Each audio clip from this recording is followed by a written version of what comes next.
So ayan guys, we are waiting at the car wash area here. Some car wash base, but almost all the car wash facilities here are full. Yan, naghihintay tayo. Ito lang yung nakita natin na medyo konti ang pila, maikli ang pila, but this is about 10 minutes drive from our house. So, yan. Yun. Mukhang may natapos ng mag-car wash. Mga 5 minutes na tayo dito. So, we can go and proceed. Pasunod na tayo. There you go.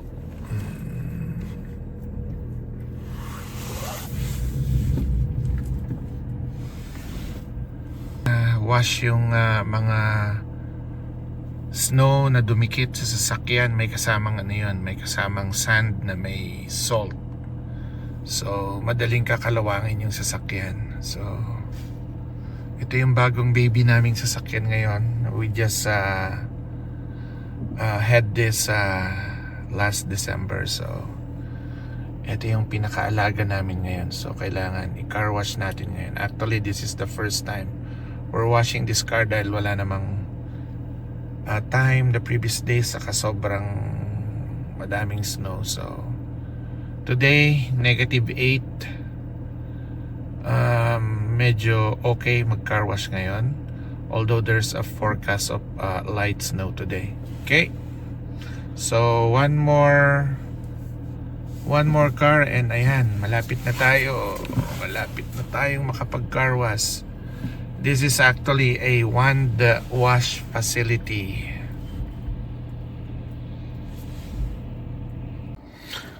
So hindi ito yung automatic na pagpasok mo papaliguan ng sasakyan mo or something, but this is the one where you have to use a wand o yung stick. Doon nanggagaling yung either sabon o kaya tubig o kaya sabon na o tubig na may konting sabon para medyo lumambot yung mga alikabok at mga putik na nakadikit sa sasakyan. So yan. Okay, we're gonna be next.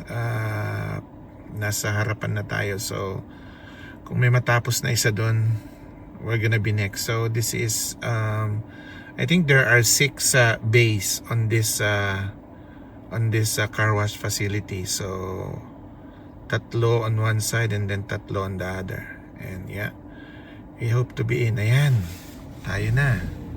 We're next.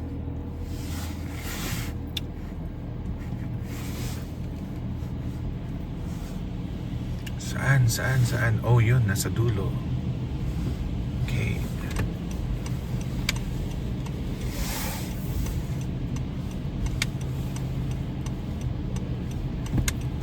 So, ingat lang tayo. Baka maibangga pa natin dito at sumabit yung sasakyan. Disgrasya. Yan.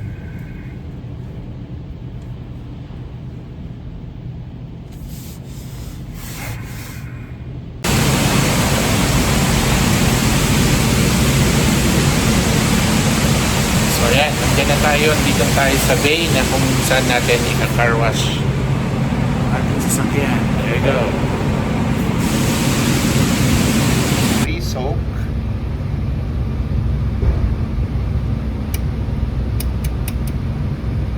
Yan.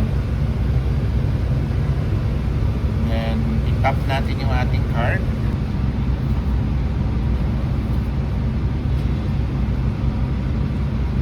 Yan, successful na daw. So ito na yung one. So naka-set na to as pre-soak. Yan, we can press it now.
palabas ng car. So mangyayari niyan dahil hindi ko yan napunasan ng dry na towel or dry na cloth. Ang mangyayari niyan, paglabas ko sa malamig, magkakaroon ng mga buo-buong patak ng tubig na magfo-frozen. So well, I dried it a little bit using some tissue paper, but it won't do the actual trick of drying the car there. Okay, paalis na tayo dito. Paalis na tayo dito sa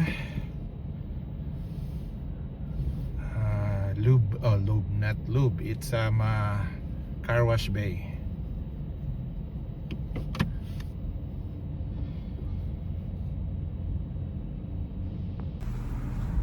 So kailangan nating open ng slightly yung mga windows dahil mahirap buksan yung mga pintuan ng sasakyan kapag kaganyang bagong car wash at nakasarado, so we can't easily open the door, parang magkakaroon ng suction.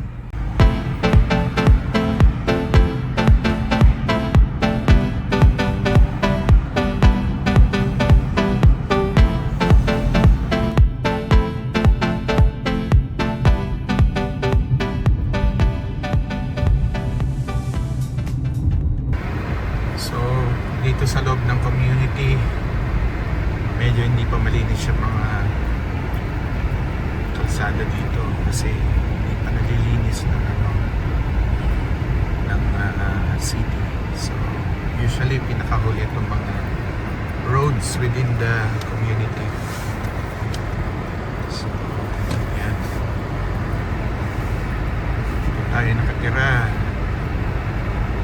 This is a newer community pero medyo old na rin. About 10 years old tong community na to.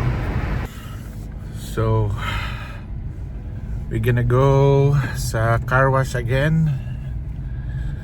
Huhugasan natin yung isang sasakyan kasi punong-puno din ng snow and asin. So para ma-prevent natin ang rusting.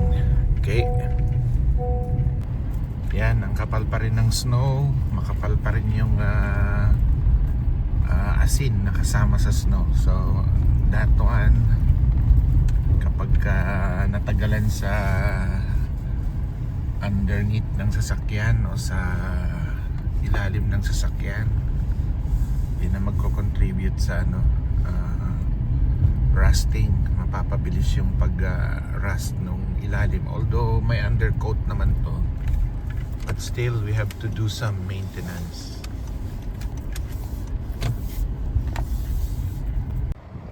So, ito yung bagong linis natin sa sasakyan kahapon. Yeah. And then, ito yung ating lilinisin ngayon. So, that's what it looks like. So, ito yung lilinisin natin ngayon. Yeah, ito yung nalinis natin kahapon but still yeah, compare those two cars. So kailangan malinis talaga yung isa. So it's -2. So that's a pretty good change in temperature from yesterday's -8 and also compared to last week's weather of -27. So -2 today. So maganda ang weather ngayon kahit na medyo malamig pa rin. Okay, malayo pa tayo sa spring, still winter. So from 9 cars ngayon, 4 na lang yung nasa harapan natin. So pang-5 na tayo. So we're almost there. Parang 10 minutes to 15 minutes yata bawat car ang waiting time. So yun, close talaga yung isang bay. Oh, yan. So yun lang ang gumagana. Okay. So it says there, touchless car wash. And usually, itong mga car wash na to, car wash facility, part siya ng gas station. So, mostly nasa gas station na rin tong mga car wash facilities na to. So, in this case, ito yung Co-op. Co-op ang tawag dito. Ito yung pinakamalaking store or gasoline store dito, which is probably organized in cooperative what do you call this, business organization, na lahat ng mga members dito nakakakuha ng dividend, patronage dividend at the end of the year.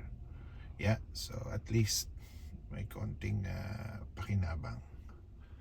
Yeah, so touchless car wash tayo today. Yesterday we used the wand wash facility, which is also in another location. Hindi yun yung Co-op, but it's I think Petron operated, or another gasoline company. So, bakit ba kailangan sa car wash bay ka pa maglinis ng sasakyan during winter? So, hindi ka pwedeng mag car wash during winter dun sa iyong driveway kahit meron ka dung pressure washer. Kasi yung tubig na umaagos pag nag-frozen yon, delikado. So, pwede kang madulas doon. Hindi yan kagaya ng snow na in particles.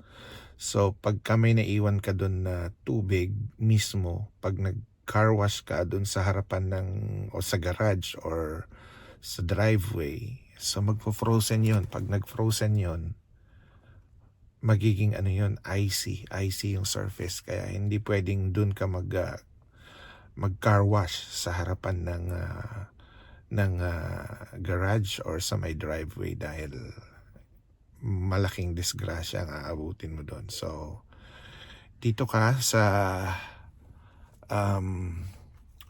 car wash bay dahil dito heated din yung facility. So, hindi magkakaroon ng freezing yung tubig na gagamitin mo doon. So, heated din yung bay. So, there's no way na mag-freeze yung tubig na magagamit mo while washing the car. So, that's the reason why. Although during summer, dahil meron kaming pressure washer, so kahit dun ka lang sa harapan ng garahe, dun ka lang magka-car wash, and that's good enough. Basta masipag ka lang. Yung iba naman, kung medyo tinatamad ng mag-car wash sa bahay, so bayad na lang. So, they still use the same car wash facility that we use during winter. So, kailangan lang alagaan ng wash yung mga sasakyan dahil pag winter lalo, yun nga, to prevent or to minimize the occurrence of rusting underneath the car. So, you have to protect your investment, of course. Okay. So, yan yung yung view ng gasoline station, and then across the street, like McPhillips Street, there's Crown Honda. So, dyan namin pinapaservice yung mga sasakyan namin. So, this place is just about 5 minutes drive away from our house. So, malapit lang kami dito sa area na to. And we are also 5 minutes away from Seafood City. So, malapit sa lahat yung lugar namin. So, yan. Pang third na tayo sa pila. Malapit na tayo sa entrance ng touchless car wash bay. So, ito yung sinusundan natin. Another Honda CR-V. Pero tong sa atin is a pilot na matanda na. So, this has been our car for the last 15 years, I guess. No, how old is Austin? Yeah, Austin is 15 years old. We bought this car mga magwa 1 year old o kapapanganak pa lang ni Raymond. So we have to buy this 8-seater car dahil for yung kids. So hindi pwedeng 5-seater lang yung car. So ito yung aming Honda Pilot na matanda na. So it's got a high mileage already at what's the mileage reading on this one? 213,339. So ayan, medyo flat pa yung gulong. Merong warning yung kanyang tawag dito, yung maintenance or yung I don't know what's it called, basta meron yung monitor ng hangin sa kanyang gulong. So ipapakita dyan kung medyo flat o medyo malambot yung gulong on that side. So ayan, tapos na yung nasa loob, papasok na tong nasa harap natin. So you would notice na ang unang lilinisin niyan yung yung gulong. So meron dong yan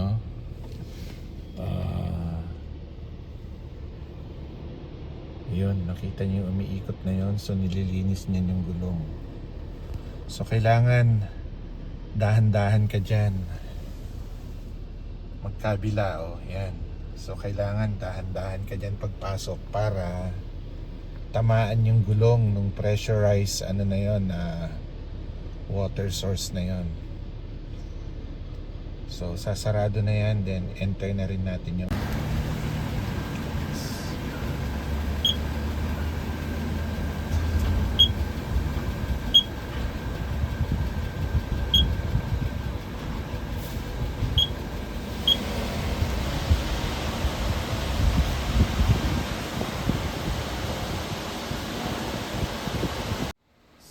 already accepted yung code. So please wait na lang until matapos yung nasa loob. Okay? And I'll show you kung paano yung automatic or yung touchless car wash habang nasa loob tayo.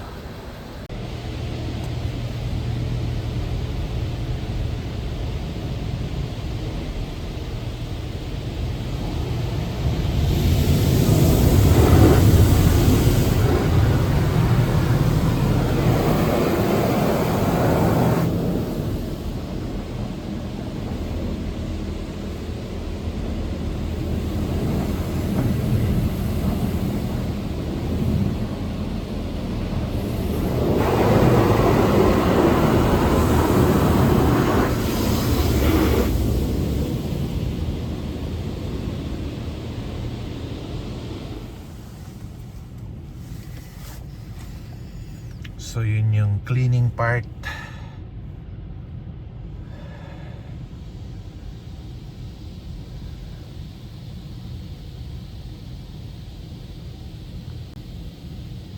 So this time another round. Okay, may soap naman ngayon.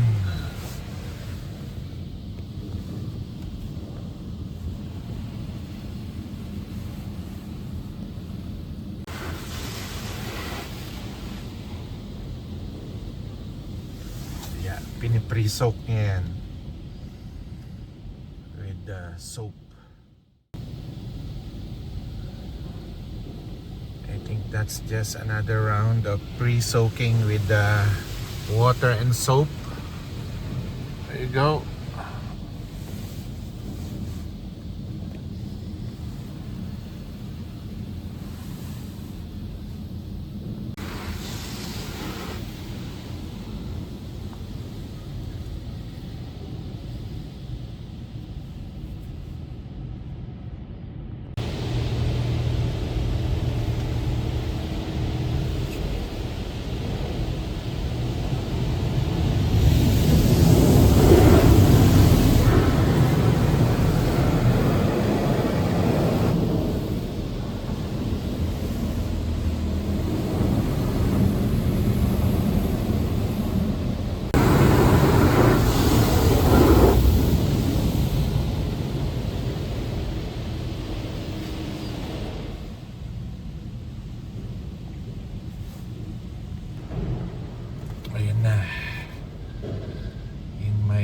protectant, I think. Yun yung colored, may pink.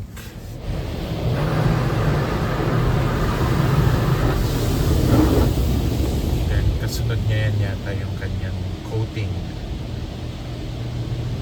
Okay. Parang turtle wax, the wax, I think that's the last one.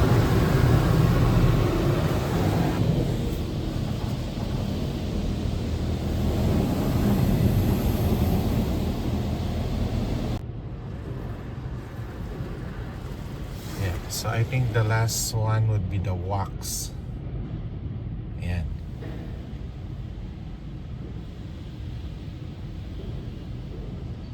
Yan na yung pampakintab.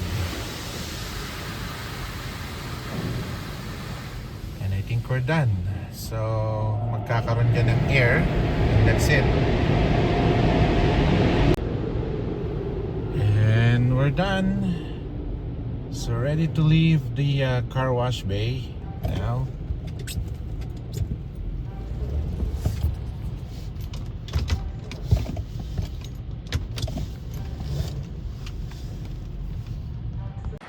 So, nalinis ba? I think nalinis naman. That's good enough. That's a reasonable wait time para malinis natin tong sasakyan ng maganda at feeling bagong paligo na rin siya. Yan. Okay. Yeah. So, bagong paligo. Okay. I have to leave now.